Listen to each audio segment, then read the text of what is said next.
A transition is an effect that stitches or joins one clip to another.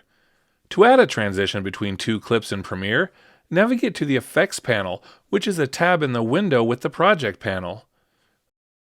Then, navigate to the Video Transitions or Audio Transitions folder. Locate the desired transition. Then, click and drag it between two clips in the timeline. The video transition that we recommend in most cases is Cross Dissolve.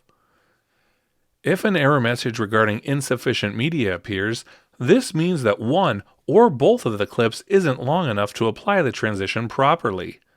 In this case, click OK. Then, undo transition. Trim the end of the first clip and the beginning of the second. And then reapply the transition.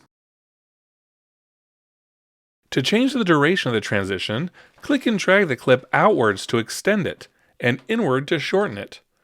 Alternatively, double-click the transition, enter the desired duration, and click OK. To delete the transition, select it and press the Delete key. More information about Premiere can be found on our other videos, as well as the PLU knowledge base.